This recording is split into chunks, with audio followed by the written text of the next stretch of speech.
Friends, ఈరోజు కల్తీ పాలు తాగి రాజమండ్రిలో అస్వస్థతకు గురయ్యారు, కొంతమంది చనిపోయారు.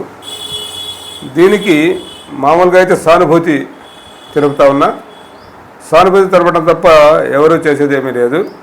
కాకపోతే సమాజంలో జరుగుతున్న పరిస్థితుల దృష్ట్యా కొంచెం ఒక నిమిషం మాట్లాడదామని చేస్తా ఉన్నా. ఈ కల్తీ పాలు రాజమండ్రిలో కలకలం రేపినాయి. దీని ద్వారా కొంతమంది చనిపోయారు, కొంతమంది చిన్న పిల్లలకి డయాలసిస్ జరుగుతూ ఉంది, ఇంకా కొంతమంది అపస్మారక స్థితిలో ఉన్నారు, ఇంకా కొంతమంది వైద్యం తీసుకుంటూ ఉన్నారని చెప్పి చదువుతూ ఉన్నాను. చదువుతూ ఉంటే కిందకు వచ్చేటప్పటికి భయం వేస్తూ ఉంది. అంటే కింద పేరు ఎవరిది వస్తుందో అర్థమై ఉంటుంది మీకు ఈపాటికి.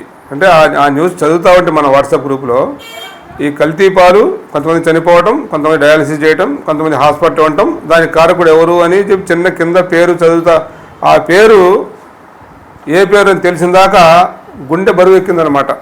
ఎందుకంటే ఇంకా చూసావు నిన్న కోపన్న విషయంలో. అలాంటిది పొరపాటున ఇక్కడ గనక ఏ గఫూర్ అనో లేకపోతే ఏ వలి అనో ఏ భాష అనో గనక ఉంటుందేమో, ఉంటే ఇక మామూలుగా ఉండదు.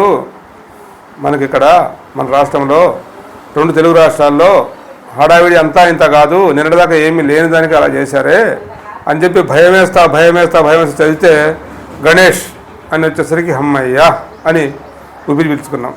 ఎందుకయ్యా కారణం ఏంటంటే ఎవరు చేసిన తప్పే, అతనైనా శిక్షించాల్సిందే, ఎవరైనా శిక్షించాల్సిందే. కాకపోతే ఇప్పుడున్న పరిస్థితిని బట్టి ముస్లింలు అంటే ఎంత విద్వేషంతో ఉన్నారో ఇప్పుడు చూడండి.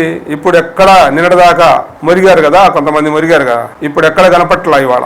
నిన్న ఈరోజు ఈ కల్తీ పాల గురించి కానివ్వండి, ఈ గణేష్ అనే అతని గురించి కానివ్వండి. ఎందుకంటే అతను ముస్లిం కాదు. అతే కనుక ఒక ముస్లిం అయినట్టయితే ఎవరికి ఇక అంగుళం మందాన్ని మేకప్ వేసుకొచ్చి స్టూడియోలో కూర్చొని అసలు ఎప్పుడు పాకిస్తాన్ కాడి నుంచి ఎప్పుడో ఛత్రపతి శివాజీ దగ్గర నుంచి మొత్తం అసలు పుట్టుపూర్వతలు మొత్తం తీసుకొచ్చి ఎక్కడెక్కడో లేని వీడియోలన్నీ తీసుకొచ్చి అవన్నీ ఈ ముస్లిమ్స్ కంటగట్టి గందరగోళం చేసేవాళ్ళు అన్నమాట.